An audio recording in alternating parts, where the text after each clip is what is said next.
कार्यक्रम के सभी श्रोता साथियों को हमारा नमस्कार। मैं हूं आपका दोस्त हेमंत मोहन। तेरी मेरी कहानी में आज हम आपको सुना रहे हैं एक वायरल कहानी, हर शाख पर उल्लू बैठा है।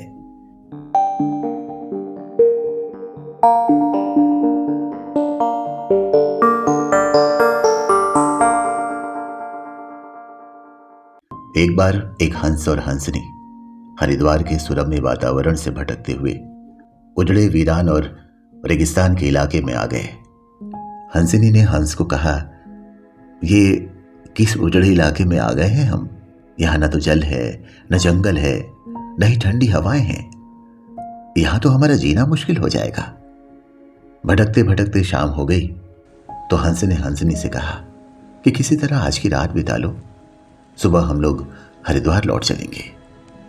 रात हुई तो जिस पेड़ के नीचे हंस और हंसनी रुके थे उस पर एक उल्लू बैठा था।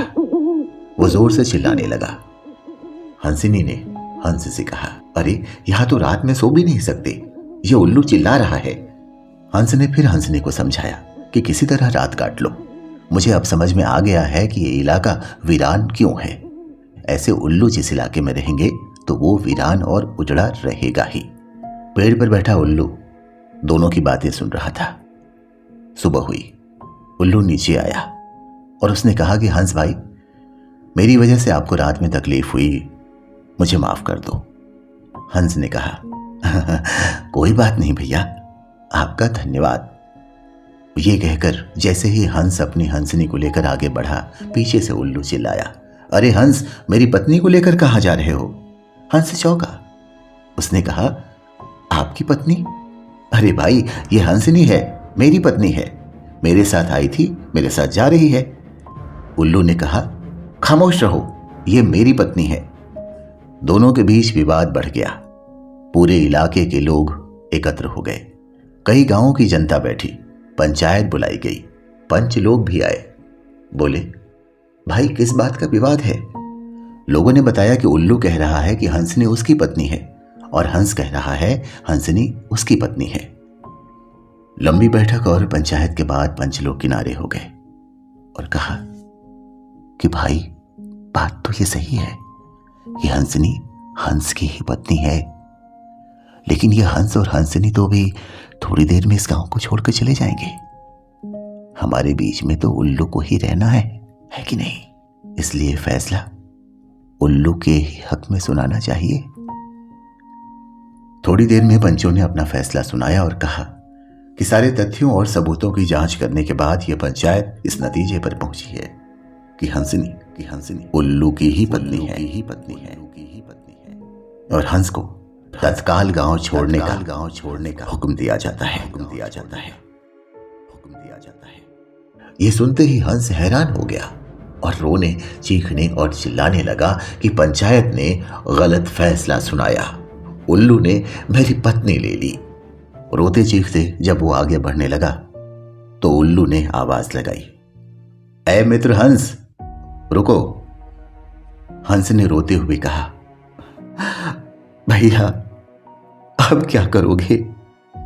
पत्नी तो तुमने ले ही ली, अब क्या जान भी लोगे? उल्लू ने कहा, नहीं मित्र, ये हंसनी आपकी पत्नी थी, है और रहेगी। लेकिन कल रात जब मैं चिल्ला रहा था तो आपने पत्नी से कहा था कि यह इलाका उजड़ा और वीरान इसलिए है क्योंकि यहां उल्लू रहता है। मित्र, ये इलाका उजड़ा और वीरान इसलिए नहीं है कि यहां उल्लू रहता है।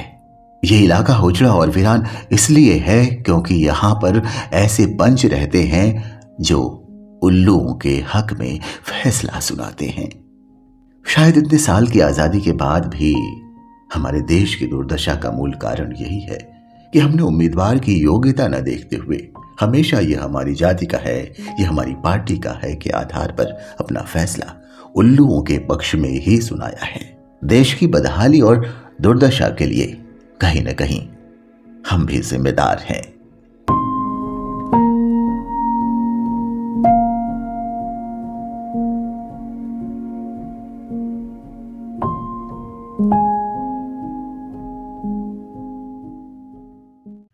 हर शाख पर उल्लू बैठा है।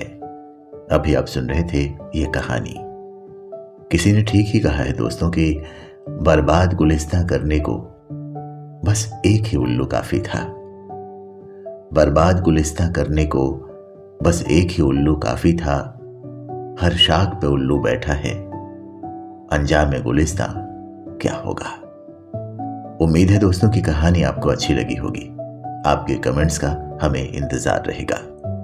तेरी मेरी कहानी के साथ एक और कहानी के साथ हमारी आपसे पुनः मुलाकात होगी। अपने अपनों का, अपने देश का और अपने समाज का बहुत ख्याल रखें। सोचकर और समझकर मतदान करें। नमस्कार।